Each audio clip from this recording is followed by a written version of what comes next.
Well, good afternoon and welcome to Hudson Institute. We are a research organization that has the mission of promoting American leadership for a secure, free, and prosperous future. I'm Jeremy Hunt. I'm a media fellow here, and I'm really excited. We're going to be discussing how to overcome our nation's military readiness crisis. And I'm thrilled to have here Representative Mike Garcia, thanks for having me. As well as Hudson's own Timothy Walton, the senior fellow here.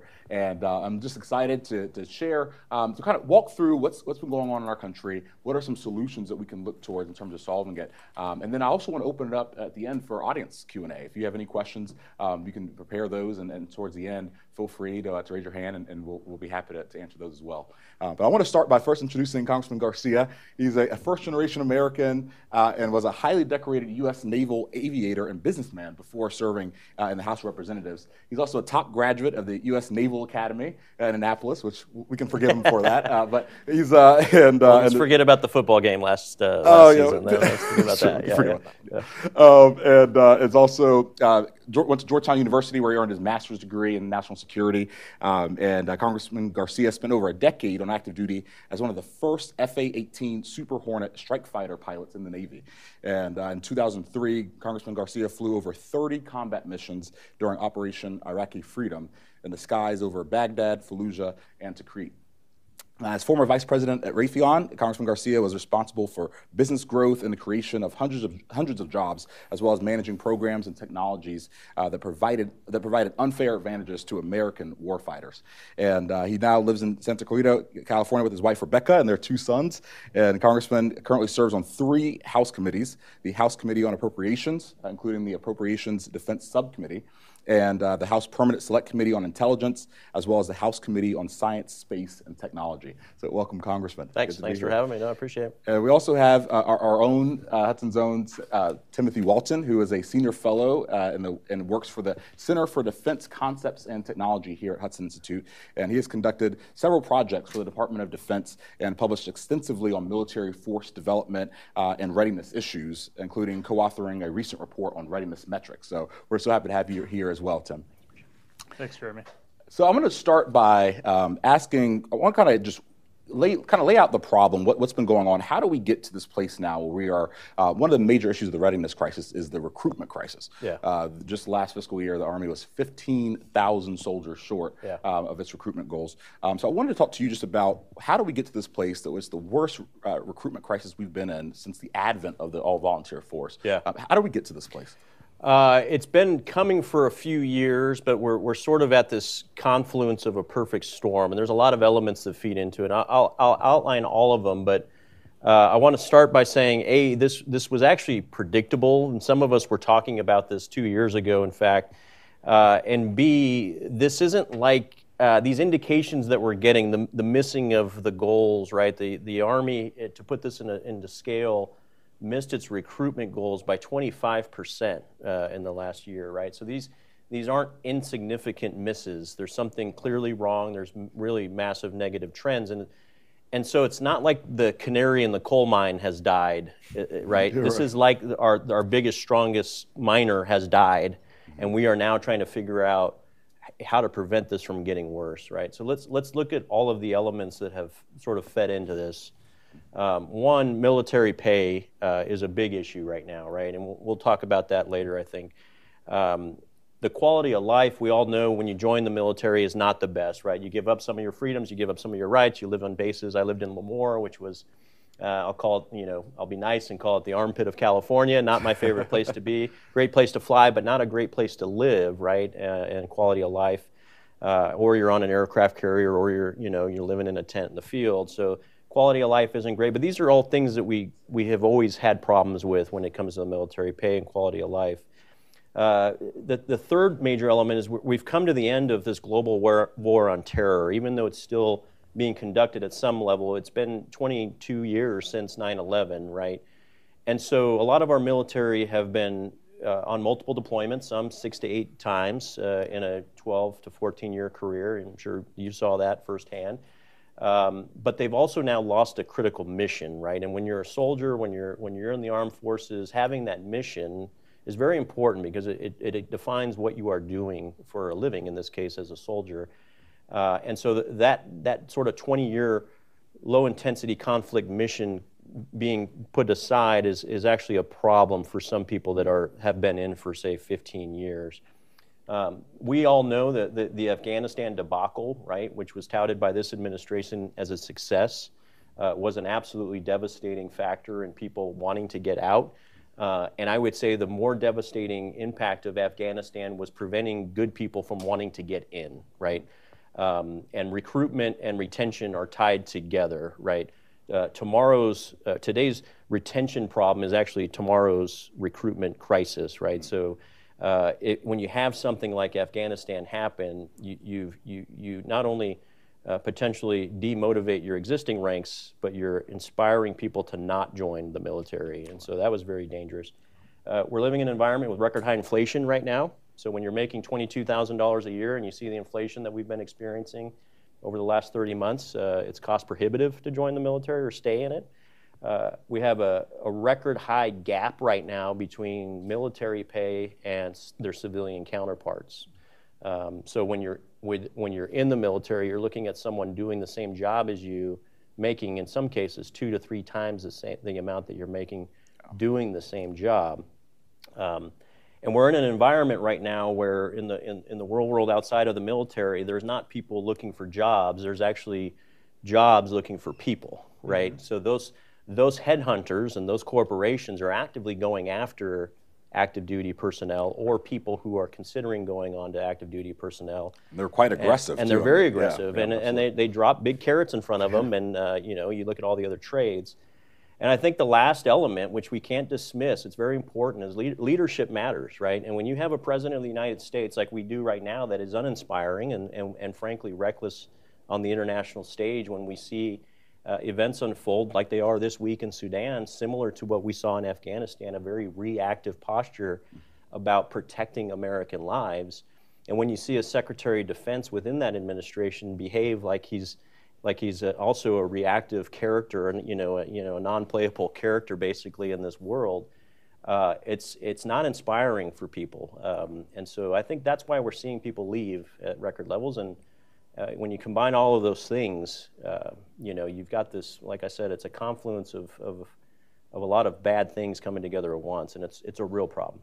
Absolutely, absolutely. I mean, certainly, now 3 embassies that we've now abandoned. I think that it's certainly unprecedented, uninspiring, yeah. For a lot and by of the way, on people. Afghanistan, not to get too far off track, it's not unprecedented. We gave up Bagram, proactively gave up Bagram Airfield. When you look at every major conflict from World War I, World War II, Vietnam, Desert Storm, we in the wake of those things, we kept a sort of keystone military installation which acted as that sort of foundational stabilizer in the region, right? So to give up Bagram after 20 years in Afghanistan will go down in military history as probably one of the biggest mistakes from a macro strategic picture that any country's decided on. I think it was very important that we did that and not in a good way. Yeah. And Tim, I wanted to get your thoughts on this too, just kind of how we got to where we are now. Sure.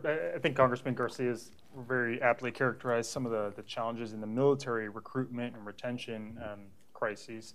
I would just expand by presenting, I think, as Congressman Garcia was starting, that we're operating in an environment in which there is a national workforce shortage for all sorts of different factors. We're reviewing that there is now a inability for U.S. industry to meet the demand for critical sectors needed for U.S. economic growth, including in the national security field, be it electronics, design and manufacturing, the maritime industry, and even defense production itself.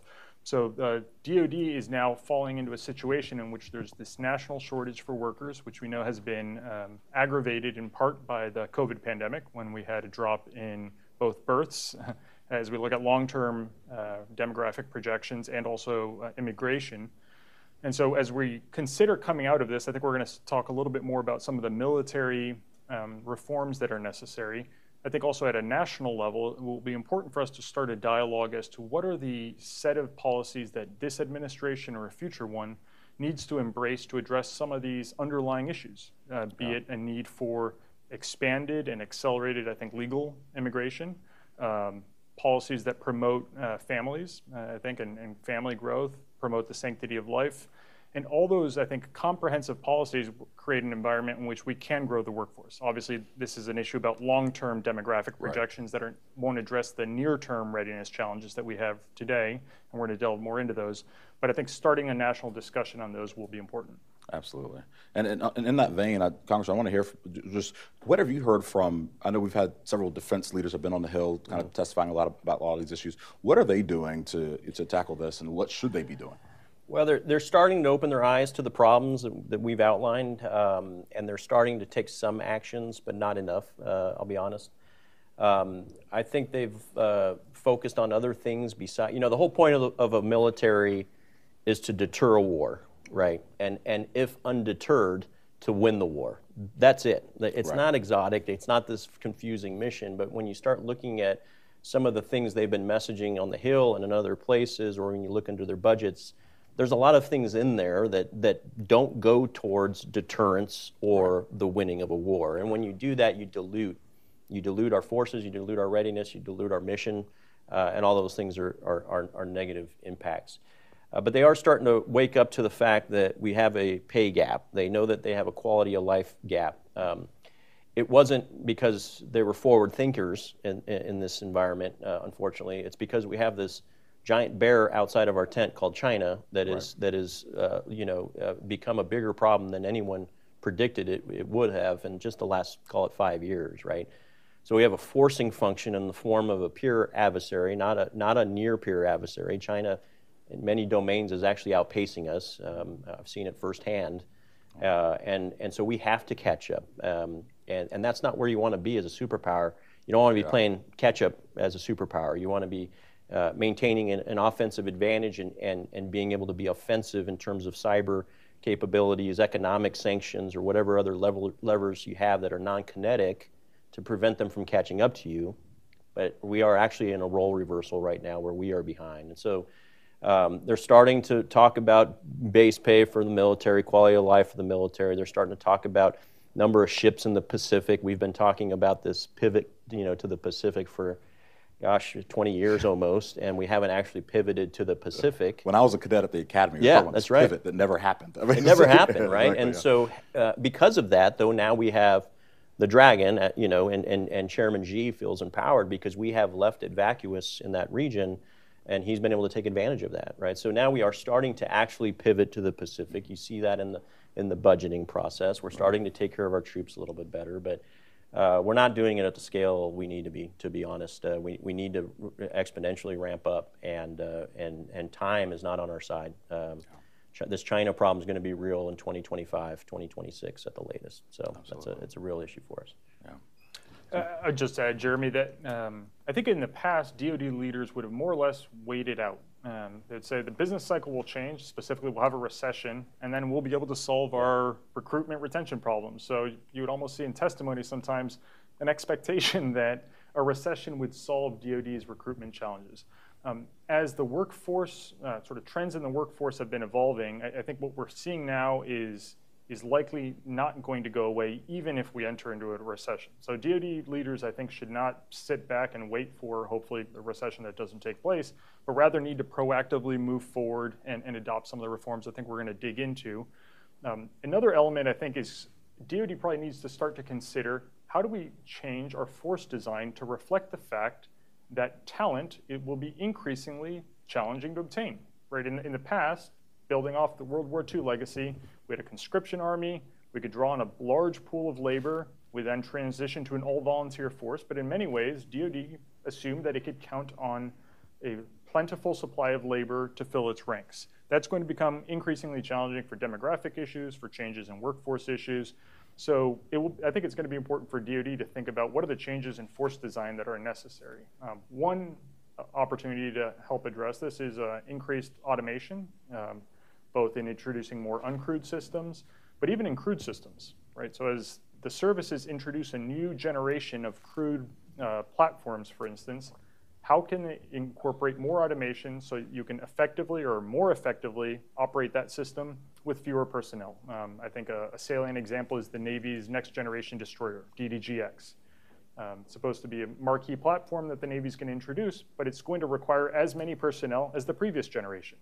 When we look at all sorts of other navies around the world have started to adopt more automation to help reduce some of those demands. I think another macro trend that the Department of Defense will likely need to consider is the force design of the Army itself. The Army historically has been a heavily labor-intensive service where it's been organized around infantry brigade combat teams. And as the Army starts to look back at the lessons in the war in Ukraine, there may be some opportunities for, I think, rebalancing to a more capital-intensive force design, where we more heavily emphasize fires, for instance, which will hopefully increase our performance in European or Indo-Pacific theaters, but also slightly reduce the number of personnel required. So I think these types of tweaks in terms of DoD not just assuming that it's going to have personnel and start to account for changes in its force design will be increasingly important. Just a quick observation on what he said, and it's very important. It's nuanced, but there's two flavors of forcing functions, right? There's positive forcing functions like inspirational leadership, forward thinkers, strategies that are well thought out and then implemented with tactics underneath them, like the National Defense Strategy, what we used to call the Quadrennial Defense Review. These were forcing functions that were favorable things. Unfortunately, what we see as a nation, we tend to react to quicker is the negative forcing functions, right? 9/11 type events, world conflict type events, the recession being a forcing factor for us to get healthy on the military side. We want to avoid, and in today's case, it's China, right, surpassing us. We want to try to avoid the negative forcing functions and harvest those positive forcing functions earlier. We're already sort of behind the ball a little bit on the China threat. So the question is, how do we prevent not only China from becoming the issue that it already is staying the issue, but preventing the next major threat from overwhelming us as a superpower, because it becomes an existential conversation if you don't do it correctly, right? So that's a very important point. And it's frustrating too. You hear from a lot of the defense officials. You say, what are you doing to think forward? What are we doing proactive? And the only thing proactive they're doing is a green fleet and zero carbon emissions. That's the only thing. What they could be focusing on. When you have leaders in your cabinet saying that climate change and political extremism are the biggest threats to national security, you have demonstrated right there that you don't know what your job is, right, or what the actual threats to the country are. And so that goes to the earlier point you were making about, these budgets are diluted because of these other distractions. Right? Absolutely, absolutely. Good point. And so we kind of touched on this before, just about what's going on with military pay right now. Our junior enlisted service members are struggling. I mean, no doubt about it. Even when I was in, several soldiers could barely, if they have 2 or 3 kids, especially, could barely afford housing, and just their conditions have only worsened since that time to now. And that was only 5 years ago when I was in. Could you just kind of, you've been leading this fight. I mean, I just want to thank you for the work you've been doing. Can you kind of just share about kind of what's been going on, and what you're hearing from your constituents, and what Congress can do about it? Yeah, and just to put things in perspective, right now when you join the military in 2023, you start off at $21,000 a year. That's your salary, okay, which is anemic, right? That adds when you normalize that for a 40-hour work week, that's about $11 an hour, right? Wow. The average American, the average member of Congress is not aware of that. In California, McDonald's workers are starting at about $22 an hour. So we are basically telling the world right now that we are willing to pay a McDonald's worker twice as much as we are willing to pay our junior enlisted, which is factually correct, and we need to fix this problem. We will pass a bill. I'm confident. Actually, the meeting I had right before coming here was a bill that I've got on the floor right now that gets enlisted pay above no lower than $31,200, which is the equivalent of $15 an hour when you normalize it. Still very low, but at least it's about a 50% increase to base pay. Yeah. When you look at the housing allowances, there's some tax credits we can give for active duty, quality of life issues. We got a big bill passed that allows military spouses to cross-deck their professional licenses across state lines when they move on orders. So nurses, teachers, doctors can work in the new state that they get orders to. That actually was signed into law by Biden in January, so kudos to him for supporting that. And you introduced that. That was my bill as well from the last session, and then he signed it in January on his desk. So we were very proud of that.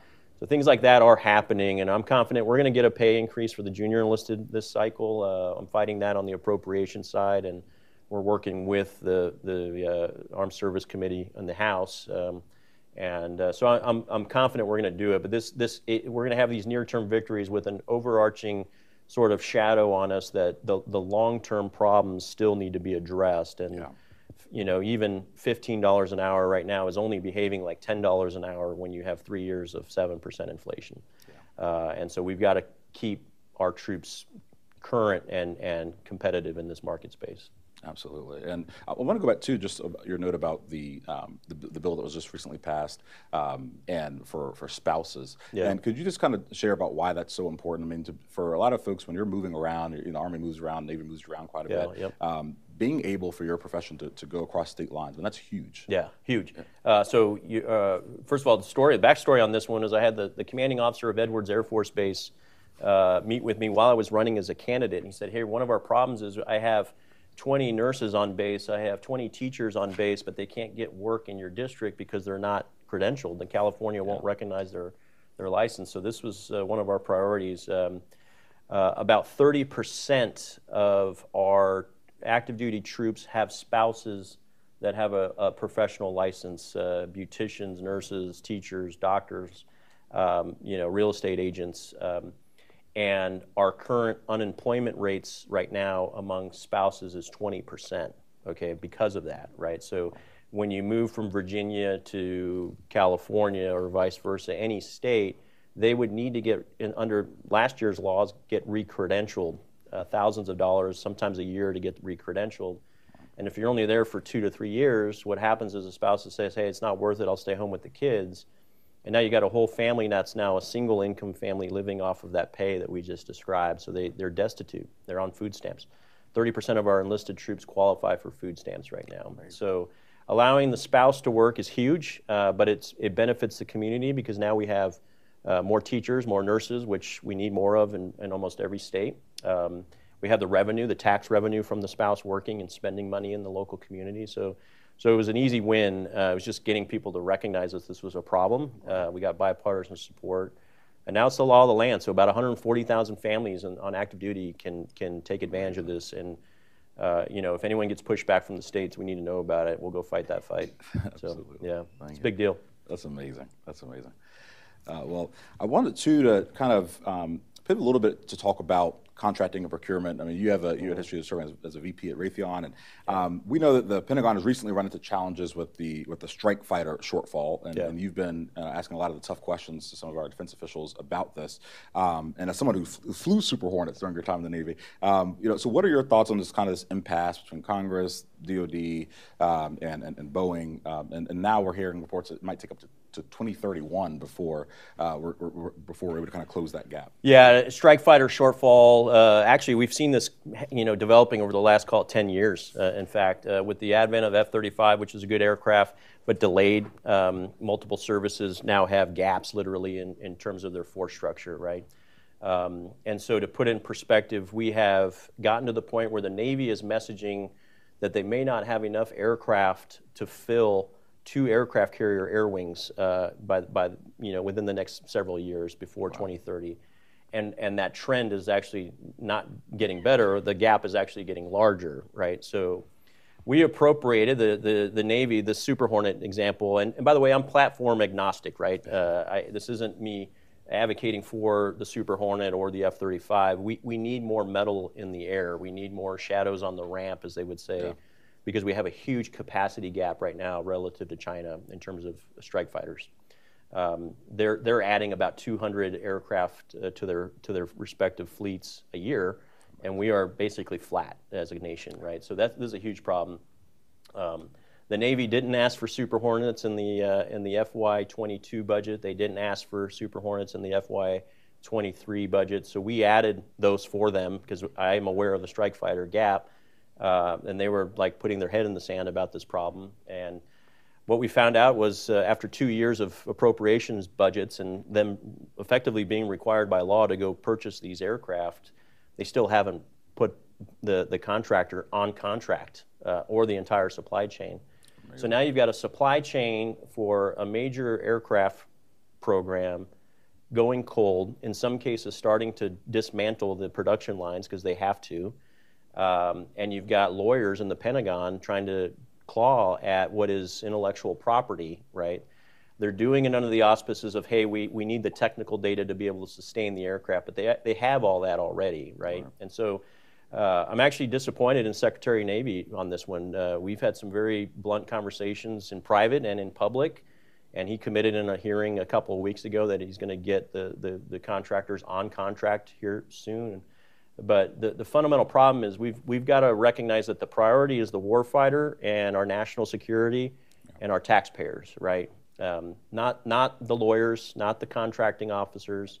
And so we need leadership to make sure that they're prioritizing on the right thing, and then they're letting the right people lead the negotiations with these major contracts, right? Otherwise, you can have the Bill LaPlante's doing the right thing at the Pentagon. He's trying to move faster. He's trying to instill these values of speed as life, speed over margins in some cases. But if the contracting officers and the lawyers aren't abiding by that, or in some cases they're doing the opposite of that, you're going to have problems like this. So I'm hosting a defense forum on December 28th in my district, in June 28th in my district, with Secretary of Air Force Kendall. We're trying to get Bill LaPlante there as well, and we'll have about 100 aerospace and defense companies there. And the focus of that forum is to figure out, how do we knock these barriers to speed? How do we contract quicker?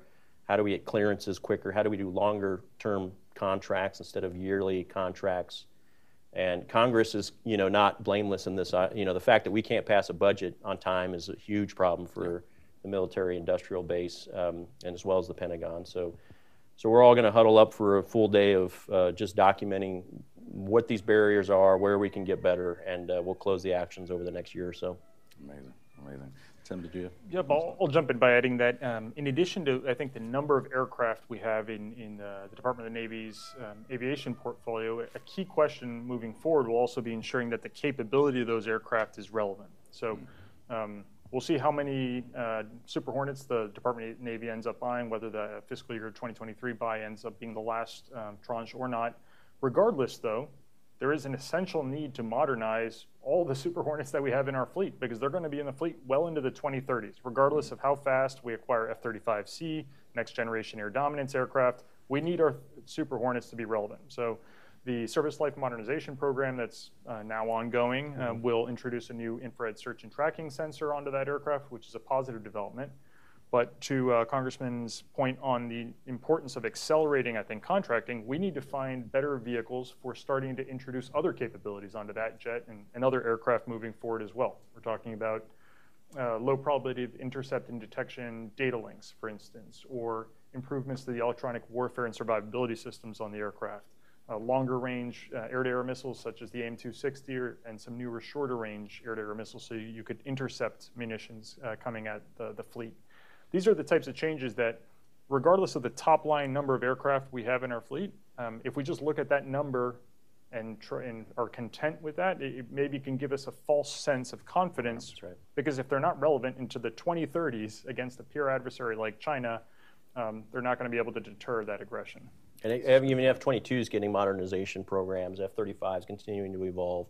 So it is a capability. We look at capacity and capability, and right now we have a problem in both those buckets, right? So we need more metal in the air, but that metal's got to be constantly evolving. Next generation air dominance in both the Air Force and Navy sides will play a huge role in the next increment of upgrades at the platform level, but we can't slow down. That's the bottom line. We can't defund. We got to make sure we got to be throwing more money on the procurement side. Yeah, and on that note, I mean, obviously the budget, in terms of increasing the debt ceiling, that's a big conversation right now, the ongoing budget battle. Yep. How vulnerable do you think the defense budget will be in this fight? I mean, we've heard even some people on even some different thoughts on the Republican side of people who are saying, well, maybe we should cut defense. Are you concerned about that? Are we going to be able to maintain? I'm first of all, every budget right now should be concerned about cuts, right? My job as an appropriator, especially on the defense subcommittee, is to make sure that we are still keeping our troops whole, that we're not coming off the funding requirements for major programs like what we have, that we're keeping pace with China. And so our goal is to not come off of the president's budget request, at least for FY24. But to put things in perspective at a macro level outside of defense, this year's president budget request of $1.9 trillion is about 50% higher than our annual budget was just 3 or 4 years ago at 1.3 trillion. So writ large, that's not DOD, but that's just the entire sort of discretionary spending request. We're spending 50% more than when we just were a few years ago. That doesn't include the $6 to $10 trillion in COVID, Inflation Reduction Act. I got to do this when I say Inflation Reduction Act, bipartisan infrastructure package, America Rescue Plan. So there's $10 trillion of liquidity in the market in addition to a 50% higher annual operating budget that the president's requesting. So there's opportunities to get back, and our goal is to get back to FY22 levels, which we have to remind people was actually only 6 months ago, okay, and we were able to still function as a government, not efficiently, but so we're not asking for these sort of draconian cuts that the left is trying to make it sound. We're not going after Social Security, Medicare. We're not going after the VA. We're not going after the DOD budgets. All that being said, the DOD can be a lot more efficient with the money that we give it. Whether it's $850 billion or $875 billion, we need to figure out how to make that behave and spend like $1 trillion. Right. Whether it's capacity or capability, the $850 needs to look like $1 trillion as a product in the end, right? So that's why this defense forum is important. This is why the communication between the Pentagon and the vendors and Congress. It's also important why Congress can't do CRs, right? CRs cost us about, I think it's something like $20 billion a week or something like that we lose efficiency. So a lot of opportunities for efficiency gains, but I think we hold the top line for the DOD budget, make sure everyone's whole, and then go look for those efficiencies after that. Absolutely. Anytime you can, become a DEI official, make $200,000 a year doing DEI work for the military. Yeah. I think we can make and show me that product, right? Show me the output of that $200,000, and exactly. No one's been able to do that yet. Yeah. Exactly. Sort of, I think another angle is building off Congressman Garcia's points on accelerating contracting. Right, we've seen this on the Super Hornet program, but on a number of other programs, even in areas that are a stated national priority. Right, the National Defense Strategy says defense of Taiwan is essential, yet the Taiwanese express interest in buying a weapons program. There's a letter of request that's sent to Congress, and then the request for proposal doesn't show up to industry, in some cases for years. That's right. Wow. So that enormous gap between sort of the stated interest in buying a weapons program and then actually getting that weapons program on contract taking years is way too long.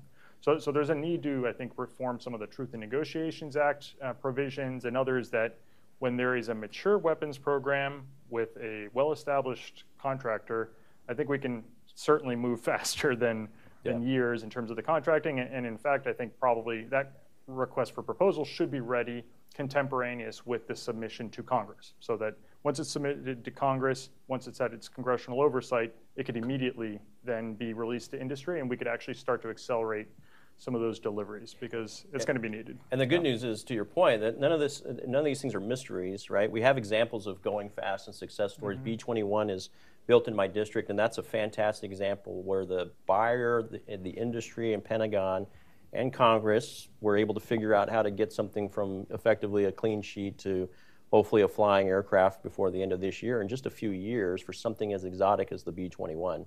So we know how to do it. We know where the scars are, where the bad behavior patterns are. We've had, there's people that know this stuff and how to do it, whether it's TINA, DCMA audits, sole source competitions, or sole source awards. The way we contract longer-term support contracts for spares and repairs. We know exactly how to do it, and Bill LaPlante has all the answers as well, and Dr. Roper knows all the answers as well. The contracting officers are the dinosaurs in the basement right now, right? These guys haven't evolved, and it's that frozen middle layer right now that is preventing most of these programs from going as fast as they should be, and we've got to go thaw out that frozen middle layer, and that may mean getting rid of some of them and bringing in new blood in some cases. Absolutely. Well, I'm happy you're there on the Hill to fight this battle so we can move. No, it's my pleasure. My pleasure. Move faster with these issues.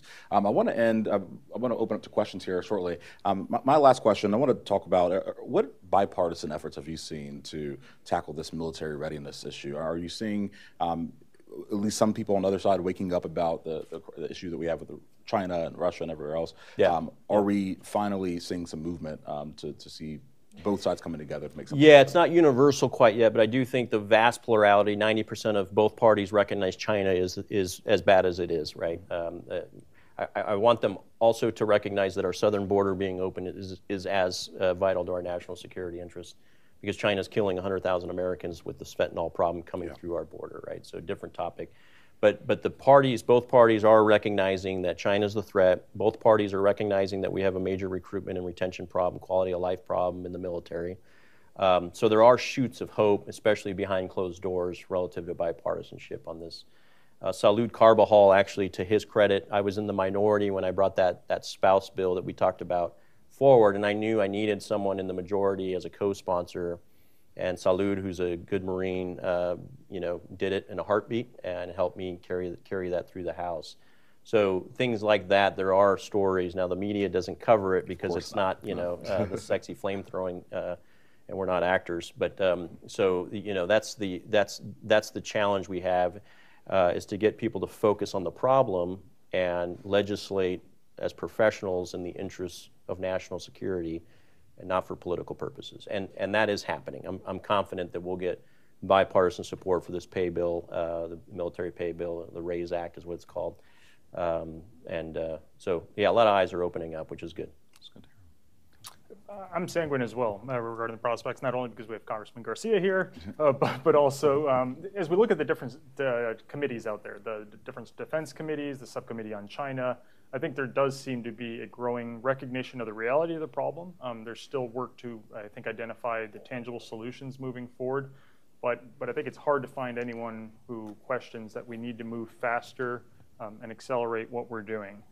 Some of the tangible opportunities are also, I think, ones in which in the past, perhaps authorizers had recognized some of the opportunities in things like multi-year procurement of munitions, accelerated procurement of munitions, and I think we're now likely to see appropriators as well, and a broader pool of members in Congress support some of those more forward-leaning programs that in some cases do limit the flexibility in out years, but I think for programs where there's a high level of confidence that these are going to be essential capabilities over the next 5-10 years, we should definitely lean forward and try to accelerate their fielding.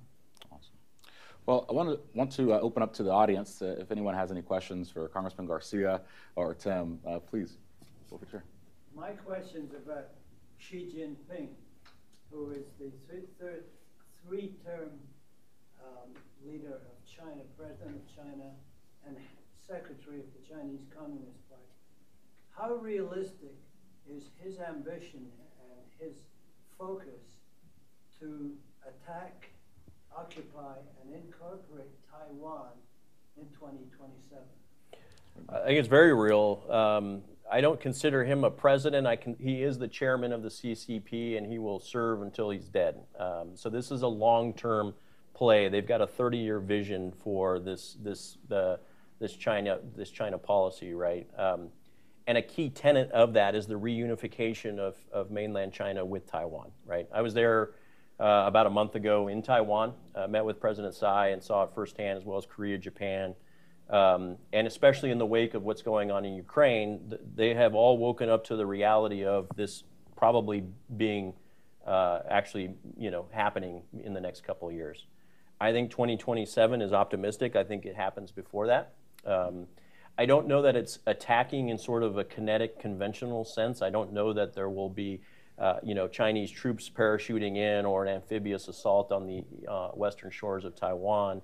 But there is an attack already taking place, and it's in the form of economics. It's in the form of sanctions being applied, and it's in the form of cyber activity and effectively communicating to the Taiwans that their head is already in a noose.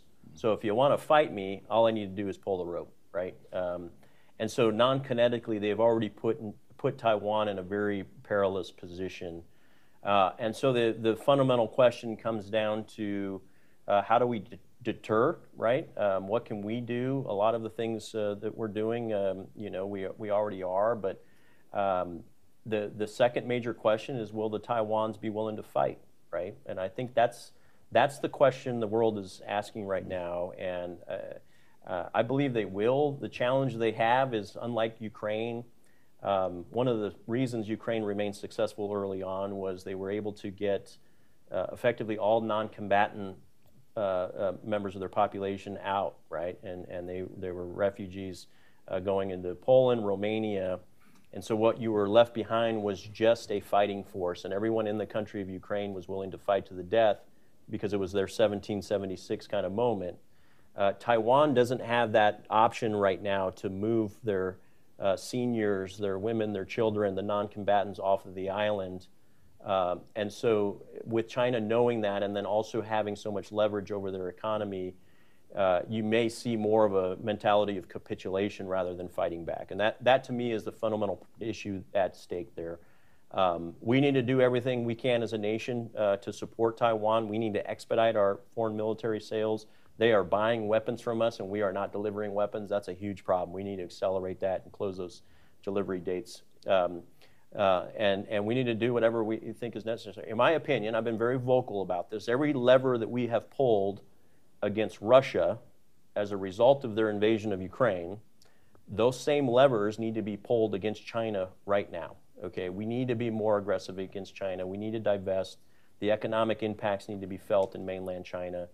And when we do that, you may see that behave more of a deterrence against invading Taiwan. But they have a lot of advantages right now relative to Taiwan, is a short answer. But I think it's sooner rather than 2027. Yep, and I would add that in the past, I think there was this rich debate regarding what were Chinese intentions over the long term, scenario preferences, and the like. I think those debates can ebb and flow, but what's extremely evident is that the People's Liberation Army has developed the capability to be able to execute this, at least at some level of risk. We want to buy down that risk or make that risk higher for the PLA, buy down for US and allied forces. But they are positioning themselves to be able to execute a campaign somewhere around that period of time. There are, I think, a range of actions, some of which we've discussed, and others in the military, informational, intelligence, economic fronts that we need to start doing today to make that possible. Some of those involved, I think, more spending in key areas of focus, right, and getting more value for what we do spend. Others, I think, involve authorities. So over the past few decades, we've treated a number of different challenging problems as named military operations in terms of counterterrorism, counter-drug activities, operations throughout Southwest Asia. Yet we don't have a named operation today, for instance, for deterring PRC aggression against Taiwan. A similar named operation to deter PRC aggression in the Indo-Pacific would probably be a vehicle that could help the Indo-Pacific Command stand up joint interagency task forces that had different types of authorities, both in the military and intelligence communities, to be able to proactively campaign. Because I think we want to not only deter that aggression, but also put the Chinese on the back foot. So what are the things we need to be doing today by proactively campaigning to discourage them from reaching levels of confidence where they would want to execute a campaign?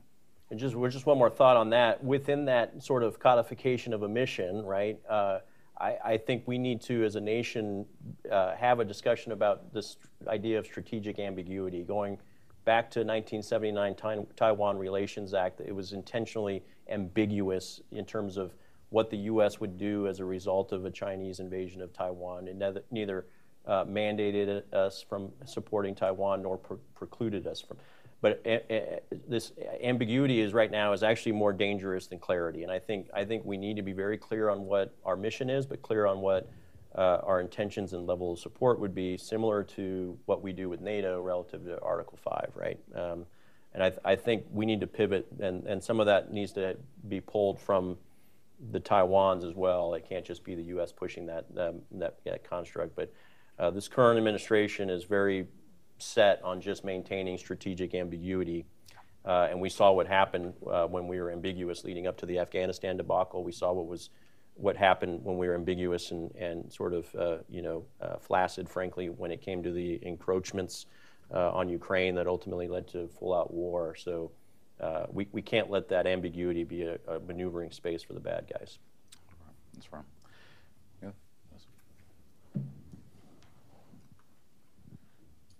Thank you so much for doing this. My name is Andrew Thornbrook. I'm a national security correspondent with the Epoch Times. You spoke a bit about the importance of trying to avoid cuts and even how Congress has taken it upon itself at times to put programs into the defense budget. But for years, military leadership has essentially said that at least 40% of the funding it has is going to overhead. Much of it is congressionally mandated oversight measures.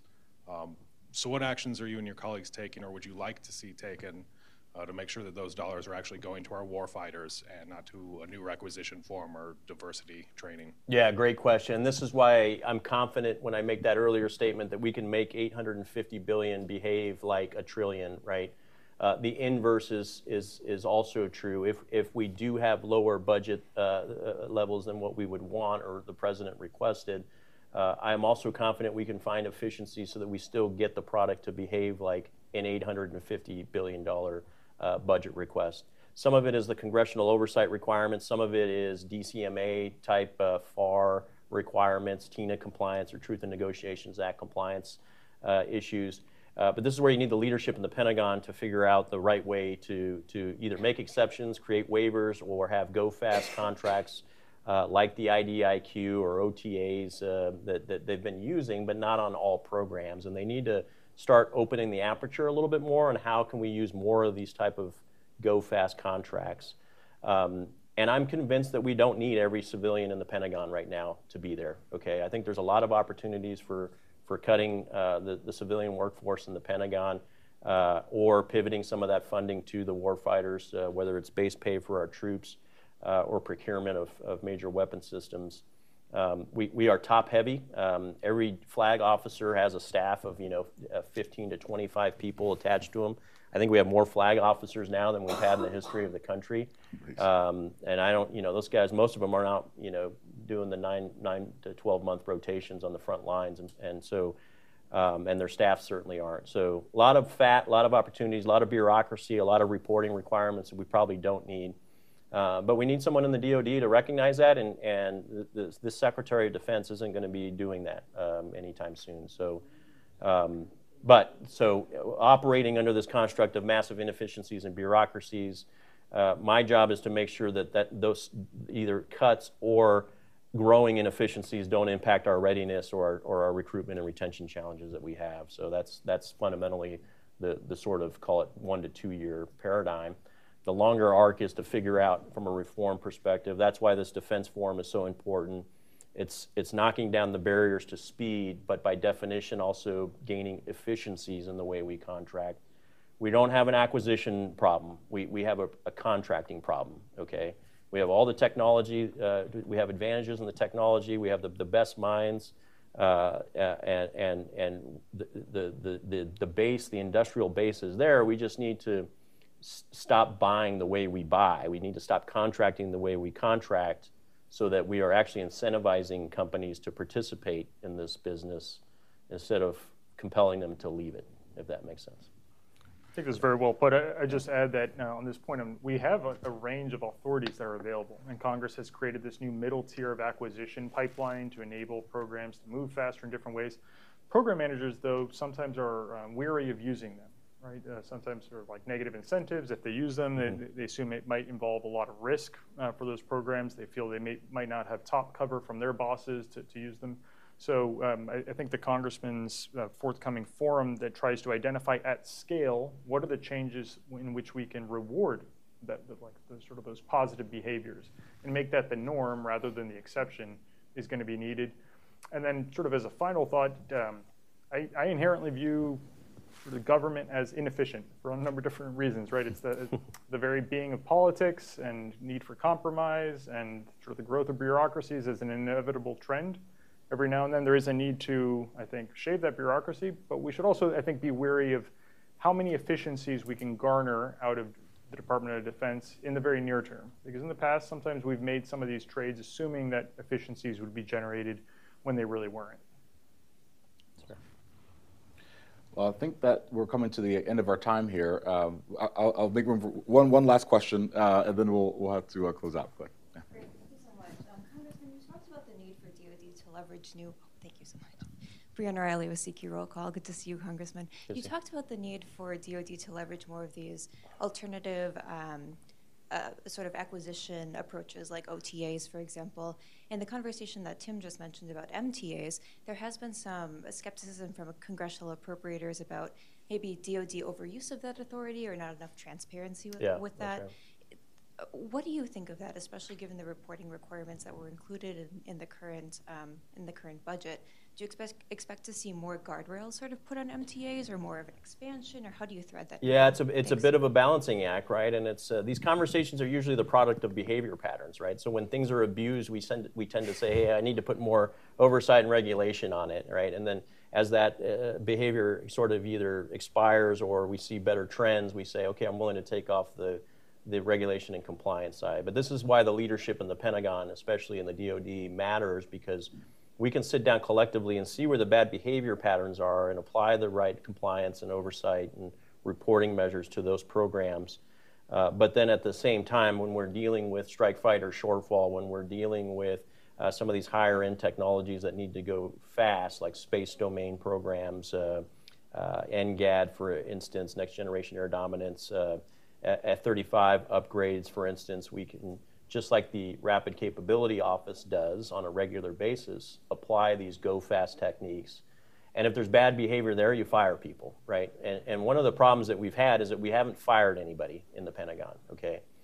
This frozen middle layer is there because they're a product of the Ice Age. That's a good metaphor, it turns out.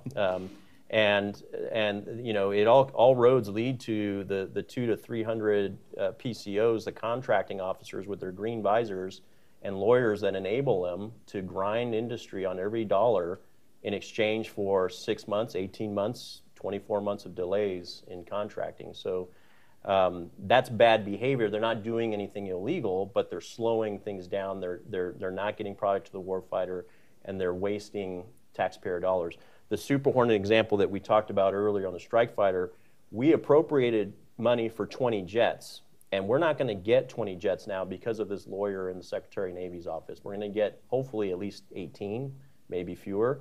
So these efficiency losses are really hurting us. So compliance, oversight, and regulations slow us down. When there's bad behavior, we need to be able to rein them in, but we need to be more proactive, more, have that sort of hands-on approach so that we can treat each program differently based on the need for speed or the need for oversight, right, and apply it. So each one's sort of bespoke in that manner. It takes time, takes more energy, but we have to do it. Congress, Pentagon, we all have to do it. DCMA, all of these agencies need to figure out how to do that sort of application mindset.